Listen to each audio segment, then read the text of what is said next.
Hello everyone. Welcome to Sea Level Talk podcast. And today we have Mr. Christoffer Groves, who is the CEO of Groves Capital, as our guest speaker. Hello, Christopher. Welcome to the podcast. How are you doing? Good. How are you doing? Great, great. Could you tell us a little bit more about your company and yourself? Yeah.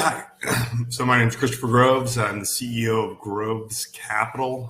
We run a mortgage company in 23 different states currently, close to 500 loan officers, and been nominated as the fastest growing five-star entity in the country right now. So we're kind of building new platforms for the mortgage originators and letting them really allow to run it like partners instead of employee models. We kind of more of a franchise ability. Okay, great. How long ago did you get started on this? We opened the company about 6 years ago this month, actually. And then we started growth about 3 years ago this month, actually. So it was just me and my wife initially started the company. Initially started for her, just saw her jumping around a lot in the mortgage industry. And I thought there could be someone that had a better opportunity, which we couldn't find. So we built it. And then after we had a couple of years where we felt the flow was going good, we said, hey, let's do it for other people. And we really built it from the mindset of, us working with someone else. And so that's why we've been successful. It's more from the loan officer's eyes, what we wanted. And that's how we built our company. Okay, great. In 6 years, you've got like phenomenal growth. And what do you think is the main factor for such a growth, like compared to any other company? Like, how have you been the fastest growing company? Like, what sets you apart? Yeah, I think biggest part is me and my wife's leadership has been a big draw to the company, right? We're a husband and wife team that run the entire company together. She's ops, I'm front of the house. So it's been a dynamic duo that works out very well. And a lot of people are motivated by that. And then we really created a back-end technology that really simplified the mortgage experience for the loan officer and for our clients. So we really focused on software and culture. And, for us, it's about having options at the end of the day. So when people come to join our company, it's not, we just don't do just one or two things. We can pretty much do everything. So we work with 160 different lenders, from residential to commercial to hard money, reverse, fix and flip construction, hard money. So you name it, we can really do it here. So for my philosophy as an entrepreneur is when I'm sitting in front of clients, I don't ever have to say no.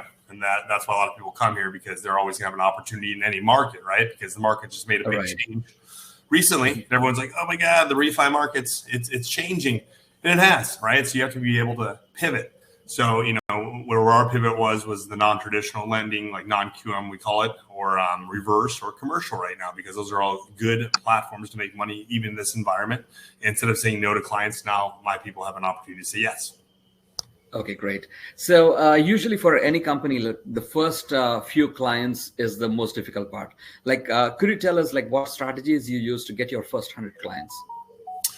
Yeah, I'll use more example for recruiting, because the clients were never a hard thing for me. It's more recruiting, right? So when we were first starting out and it was just me and my wife starting to recruit, the question was, who are you? Why are you better? And you have no track record as far as, longevity yet. So that was, the first big hurdle we had to come across is getting people to follow us and believe in what we had. I think we started May, like I said, 3 years ago. By March of 2020, I think we're close to 56 loan officers. And then March of this last year, we just had our last big party. We're over 520 loan officers. So in the last 2 years, there's been a lot of growing and promoting, but we really focus the five-star experience is the reason why a lot of people come here and people look us up. So I think that's where it really matters, where when people look up our reviews and who we are as company owners, it speaks volumes, because we are, experts in our field. We do write, I write for Forbes, Entrepreneur, Bloomberg, USA Today, an author. And, we're out there in the market, as experts, always changing and evolving. So that's what makes us a little bit different than most. And we're passionate about what we do.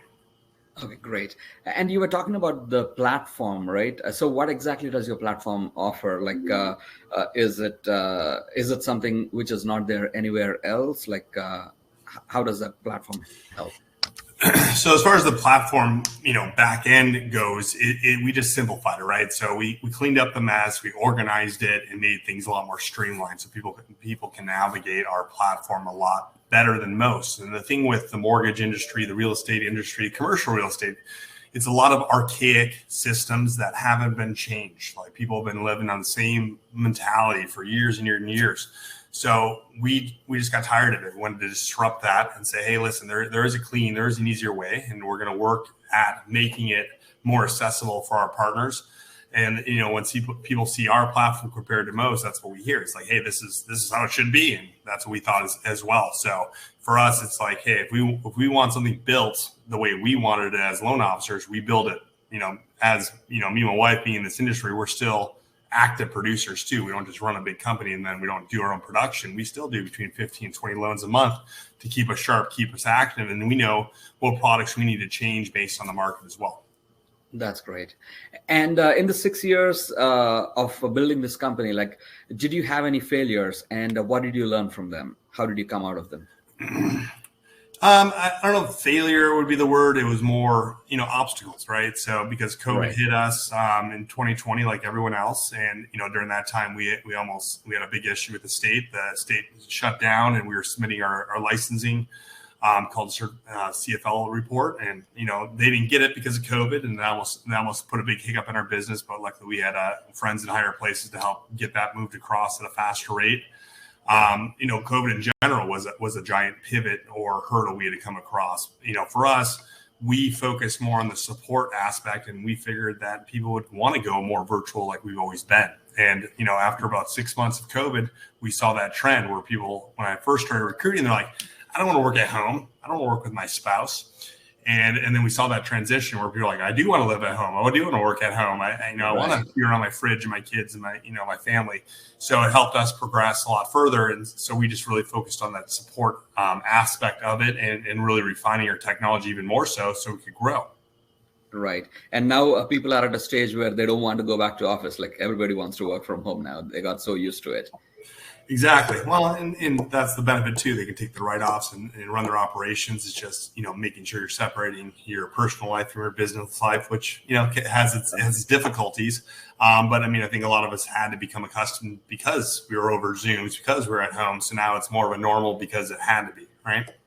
You're right. Right.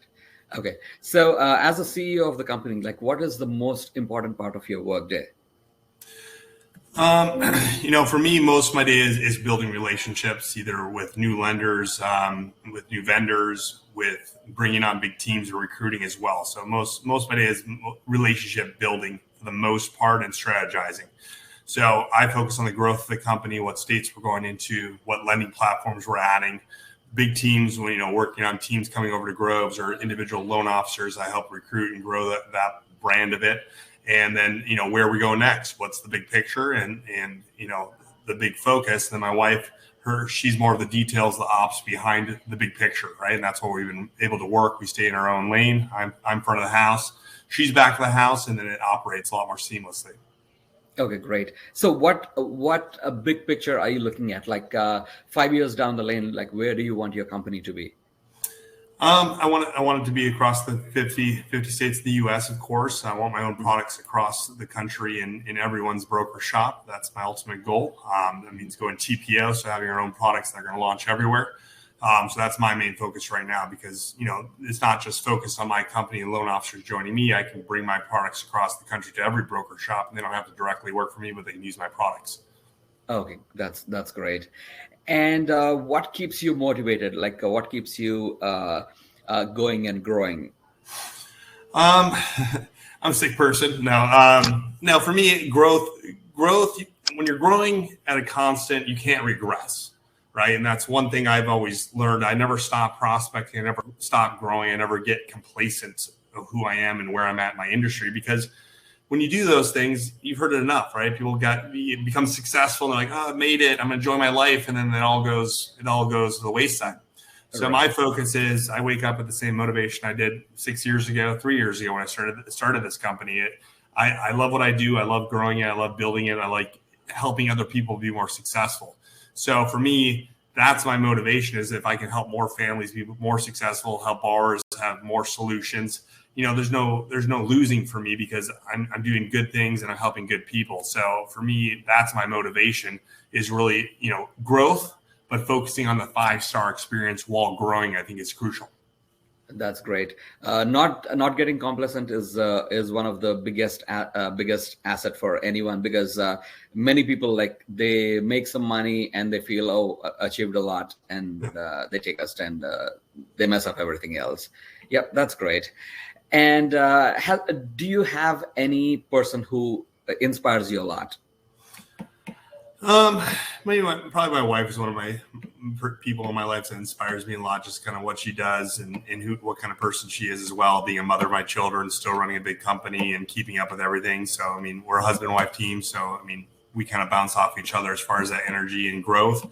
As far as someone in the spotlight that I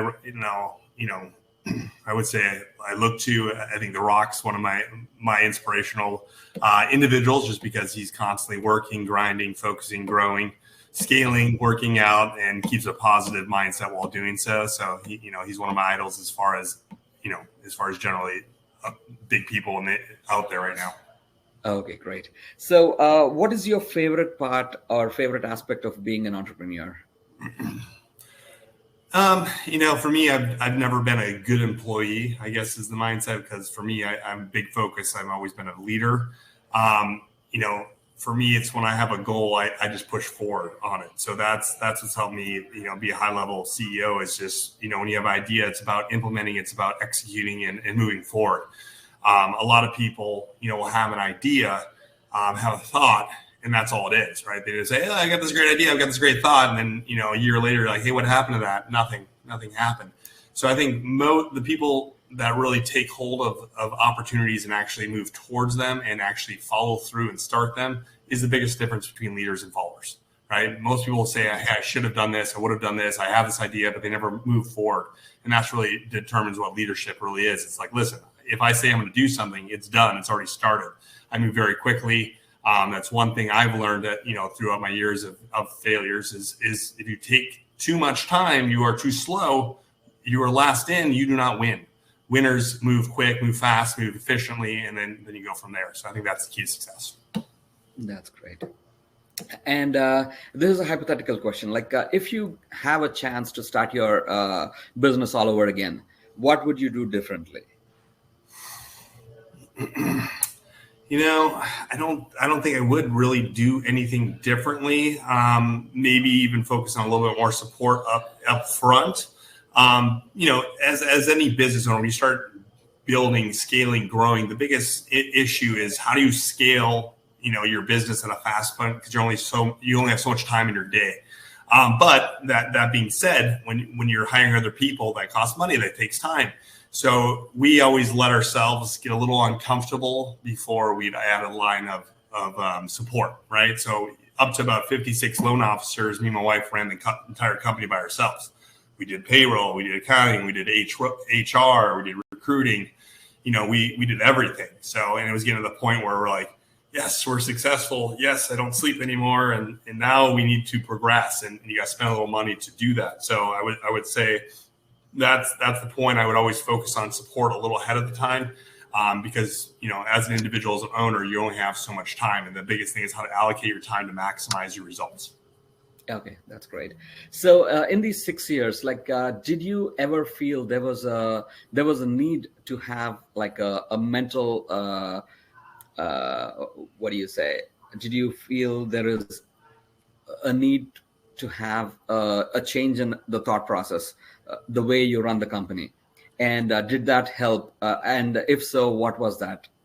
What change was needed? Well, I think it's like more recently we can use the examples of the pivot in the market, right? So, early or late last year, I told my staff, I told my loan officers that the market's going to change, right? We've all been making money the last 2 years. It's been great because of COVID, right? The market dropped. We were seeing rates in the 2s and 3s, and it was a great time to be in the industry, right? Because it was easier, right? And everyone likes easy money, right? But right now, at the end of last year, I said, it's time to pivot. If you guys are just focusing on leads that are refis, say goodbye, you're done. It's focusing on the purchase business, the commercial, the DSCR stuff, the reverse mortgage. Those are the pivots. So we started that last November, December. Now, when everyone else is freaking out and laying off people, we're not. We're growing. promoting these new products, new solutions, and the loan officers are able to utilize them instead of saying no. So a lot of entities just focus on purchase or refinance, and most companies just do refinances, honestly. And that's their Achilles heel. They'll never grow, never support. And when the market shifts, they're going to lay off everyone. So we've always focused on being ahead of the curve, being market experts, and saying, hey, there's a change going to come. Instead of waiting for it to happen, you need to be proactive before it happens. That's great. And how do you define success? How do I decide? I mean, everyone has a different level of what success is. For me, it's growth at the highest level, but like I said, focusing on the 5-star experience. Like, there's a lot of companies that blow up and grow, and then you start hearing the quality goes down, right? And I don't want to. That's my biggest fear as an owner. Is yes, I love growth and I love making money and I love helping families, but if that high level of quality isn't there, it doesn't matter to me, right? So I'd rather stay boutique and be amazing than be huge and be bad. So that's our main focus is really around that support and that 5-star experience. Okay, great. So do you have any of your favorite books that you recommend to all entrepreneurs? So I always get this question. I'm a person that grew up with very little money. I paid for everything entirely, my college, my wedding, my houses. I've never taken a loan from anyone. Most of my knowledge and where this comes from is actually listening to other CEOs, listening to other leaders. I've been in a unique position. I've always been around people that more intelligent, motivated than I was at a younger age. And I became a sponge. So it wasn't really, honestly, it wasn't reading different books. And a lot of people like put that out there. It's not been my mindset. I always focus on my philosophies that I learn. And I push it out that way. So I've never been a big person on books besides ironic, unless it's me learning something that's part of my craft. Right. So I get that question a lot. Like this week, we're actually going to meet Tony Robbins, right? So I've never seen a motivational speaker before because, my ultimate goal is motivational speaking as well. And everyone's like, well, why don't you go to those guys? And I'm like, well, because if I start going there, I start reading their books, I start listening to their knowledge, I'm going to start giving you that same information, right? So how does that make me different? If I'm spewing the same thing everyone else is spewing, because you will after time, right? If you go over and over and over, you're going to start taking their information and I'm going to start using it as mine. So for me, I focus on what I've learned, how I can achieve, and I'm constantly in that state. And that's how I give information to other people. But it's not me sitting there reading a book. I learn a lot more from interacting with people, individuals, picking their brains, listening to their stories. And for me, that's been the biggest thing I learned through others. That's great. That's a good thought process to have. And you were also talking about learning from other CEOs. And that is one of the reasons why we started our podcast. We interview so many CEOs so that our audience can learn from all these experienced and successful people. So, yep. And I think that's about it for today. And great to have you here, Christoffer. Thank you very much for your time. Thank you. You provided a lot of value. Thank you. Thank you. Have a great day. You too. Bye-bye.